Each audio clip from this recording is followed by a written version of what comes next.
प्रदेशों के भी विधानसभाओं के रिजल्ट्स इस समय आ रहे हैं।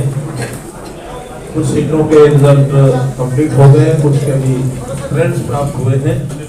कुल मिलाकर के भारतीय जनता पार्टी 3 प्रदेशों में क्लियर कट मेजोरिटी की तरफ आगे बढ़ गई है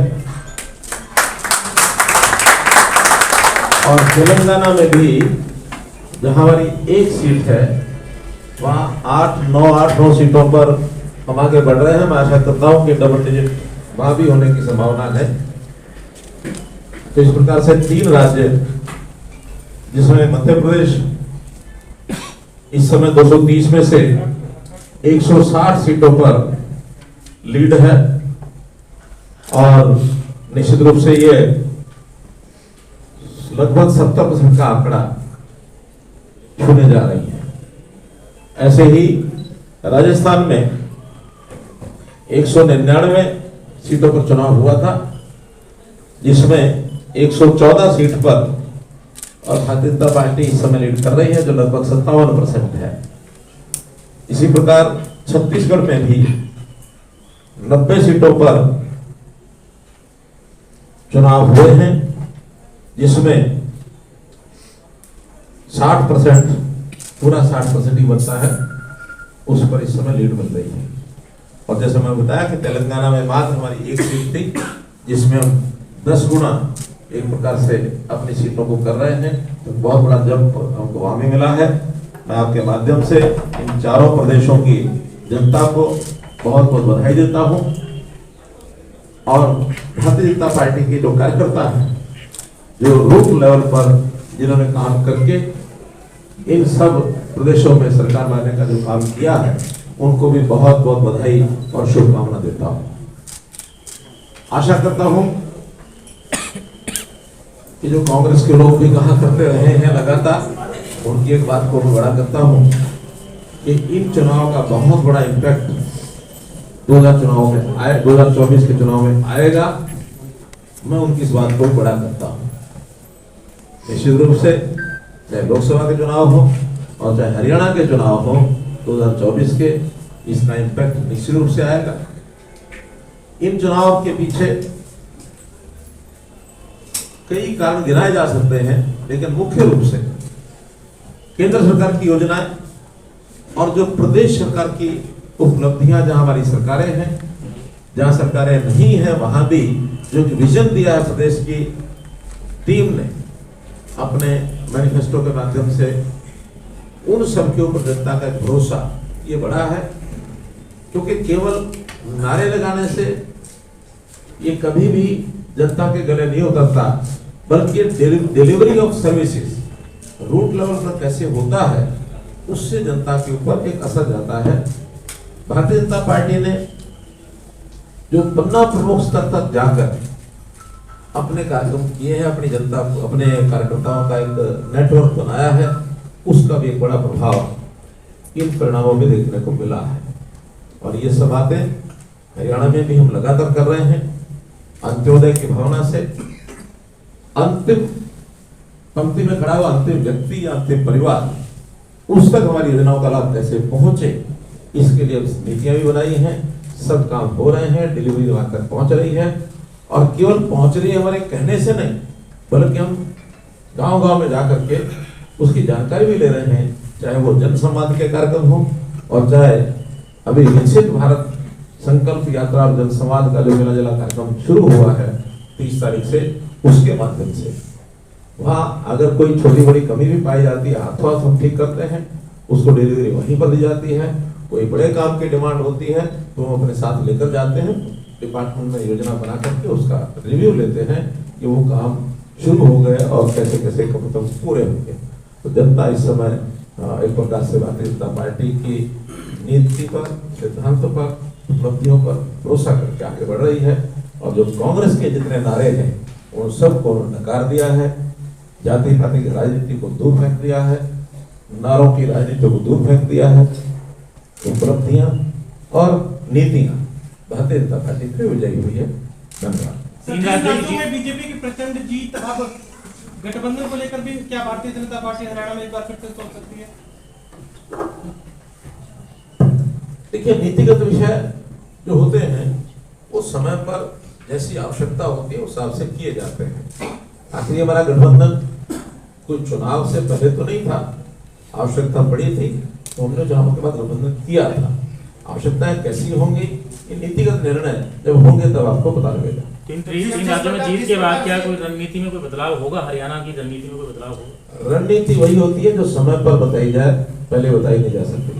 जिस सरकार से परिणाम आया सर, तो ऐसा माना जा, ऐसी चर्चाएं चल रही है कि लोकसभा के साथ ही विधानसभा के भी चुनाव हो सकते हैं, ऐसा कुछ है सर, या समय पर ही करवाने की तैयारी? हम हर बात के लिए तैयार हैं। जैसे देश भर में एक मुहिम चलाई गई है कि चुनाव सब एक समय पर हो जाए, लेकिन चूंकि एक बड़ा कार्यक्रम है, इसमें लोकसभा और उसमें पीपल्स रिप्रेजेंटेटिव एक्ट जो होता है उसमें परिवर्तन करना, चुनाव आयोग के साथ बातचीत करना, तब तो सारे देश में संभव होता है। लेकिन हमारा चुनाव चूंकि नजदीक है, इसलिए अगर केंद्रीय नेतृत्व और चुनाव आयोग एक साथ कराएंगे तो हम तैयार हैं, नहीं कराएंगे अलग अलग समय भी कराएंगे तो 4 महीने का अंतर उसका हमसे करेंगे। सर, विपक्षी कांग्रेस पार्टी आरोप लगा रही है कि विकसित भारत संकल्प यात्रा में सरकारी मशीनरी का जबरदस्त दुरुपयोग हो रहा है और भारतीय जनता पार्टी सत्ता में होने के कारण अपनी पार्टी का प्रचार प्रसार कर रही है। कोई दुरुपयोग नहीं है। विकसित भारत संकल्प यात्रा एक सरकारी कार्यक्रम है। हम अपने देश के बारे में जो सोचते हैं, कांग्रेस ने जब से कांग्रेस बनी है कभी सोचा तक नहीं है कि देश को विकसित भी करना है। दुनिया में अभी मात्र 37 देश विकसित देशों की श्रेणी में आते हैं, बाकी सब विकासशील हैं। हम भी अभी विकासशील देशों की श्रेणी में आते हैं। लेकिन देश की आजादी के 100 वर्ष पूरे होने पर 2047 में हमारा देश विकसित श्रेणी की जो सूची है उसमें शामिल हो जाए, हम उस क्लब में शामिल हो जाए। तो इसके लिए सरकारों को भी काम करना है, जनता को भी काम करना है। जनता को प्रेरित करने के लिए, जनता को आगे बढ़ने के लिए, देश के प्रति लगाव कैसे बने उसका एक प्रकार से आह्वान करने के लिए सरकारी कार्यक्रम है। इसमें कोई पार्टी का कार्यक्रम नहीं है कि पार्टी इसको कर रही है, सरकार कर रही है। डिप्टी कमिश्नर इसके नोडल होते हैं, इसलिए ये जो थोथा आरोप है इसको मैं नकारता हूं। सर, राजस्थान में कांग्रेस जो सरकार थी 500 रुपए का सिलेंडर दे रही थी। अब हरियाणा के लोगों की भी यही मांग उठने लगी है कि यहाँ भी सस्ता दिया जाए इस गैस बीजेपी ने 400 का ऐलान किया। समय समय पर जिन चीजों की आवश्यकता होती है जिस प्रदेश में वो करते हैं। ऐसा नहीं है कि सब प्रदेश की योजनाएं एक साथ होती है। आखिर हमने गरीब आदमियों के लिए 1000 किलोमीटर की यात्रा मुफ्त कर दी है, अब वो किसी और प्रदेश ने तो नहीं की है। हमने अपने यहाँ ओल्ड एज पेंशन 3000 रुपया मासिक ये देने की बात कही है और तो किसी ने नहीं की है। हमारा प्रदेश केरोसिन मुक्त हो गया है और कोई प्रदेश तो नहीं है। इसलिए किसी प्रदेश के साथ नकल करके चलना ऐसा नहीं होता। अपने अपने प्रदेश की स्थितियों से कैसे क्या, हमने बीपीएल इसकी सीमा 1,80,000 रुपए कर दी है, बाकी प्रदेशों तो आज भी 1,20,000 है। तो हर प्रदेश की अपने वहां की कैसी स्थिति होती है उस हिसाब से योजनाएं बनती हैं। हमने बढ़िया से बढ़िया योजनाएं बनाई हैं, आवश्यकता पड़ने पर और भी बनाएंगे। आखिर तो विधवा पेंशन ये किसी प्रदेश में लागू नहीं की है। आखिर तो 45 साल की आयु तक शादी नहीं हो पाती ऐसे महिला पुरुष सबके लिए पेंशन लागू कर दी है। आखिर तो कैंसर पीड़ित क्लास 3 क्लास 4 इनकी पेंशन लागू कर दी है। आखिर तो हमने बच्चियों की शिक्षा जो डिग्री कक्षा की शिक्षा है वो चाहे सरकारी स्कूल हो, कॉलेज हो अथवा प्राइवेट कॉलेज हो, सब में फ्री करने की 180 तक घोषणा कर दी है, बाकी तो किसी ने नहीं की है। तो ये अलग अलग प्रदेशों की अलग अलग योजनाएं होती हैं। कुछ योजनाएं उनकी अच्छी हैं, हम अडॉप्ट करेंगे, हमारी अच्छी योजनाएं वो अडॉप्ट करेंगे। क्या ऐसी योजनाएं कुछ और भी आ सकती हैं चुनाव तक? रणनीति का विषय है, समय समय पर आएंगे तो पता लगेगा। पूजा साहब राजस्थान संभाले हुए थे, रणदीप एमपी संभाले हुए थे, शैलजा छत्तीसगढ़ संभाले हुई थी, तो इस हार का क्या उनके लिए भी कोई आकलन है? काम का बंटवारा हर पार्टी में होता है, उन्होंने अपना बंटवारा किया है, अपने भाग्य को साथ लेके गए, भाग्य को साथ लेके गए। आम आदमी पार्टी से ज्यादा नोटा को वोट्स मिले हैं सर कुछ स्टेट्स में, तो ये हरियाणा में दावा कर रहे हैं कि हम सरकार बने। कुछ जिस पार्टी के बारे में टिप्पणी ना करना हो उसका प्रश्न भी नहीं करना चाहिए। सर, हरियाणा में भ्रष्टाचार काफी है, भाजपा नेताओं को घूस देनी पड़ रही है। क्या करना? भाजपा नेताओं को भी घूस देनी पड़ रही है अपने काम कराने के लिए, इतना भ्रष्टाचार है। चलिए आपके पास कोई अगर ऐसा एग्जाम्पल हो तो मुझे अकेले में बता देना। नहीं, पूरे मीडिया में आई हुई है सर। तो आप बता देना। सर, अंतिम व्यक्ति तक अपनी योजना पहुंचाने के लिए निरंतर आप लोग प्रयास कर रहे हैं, हालांकि अंतिम व्यक्ति तक अभी तक भी वो लोग लाभान्वित नहीं हो पा रहे हैं कि व्यक्ति तक जो आपकी घोषणाएं, जो आपकी योजनाएं हैं, वो पूरी तरह उन तक नहीं पहुंच पा रहा, उनको जानने ऐसी जानकारी आपको कितनी है मुझे पता नहीं, मुझे जानकारी है कि जो राशन कार्ड इस प्रदेश में 26 लाख 27 लाख ही तक मैक्सिमम होते थे, आज वो 38 लाख राशन कार्ड हो गए। जो पेंशन, ओल्ड एज, विधवा पेंशन अथवा अन्य प्रकार की पेंशन, वो सब 26-27 लाख होते थे, वो 40 लाख लोगों तक पहुंचने शुरू हो गई है।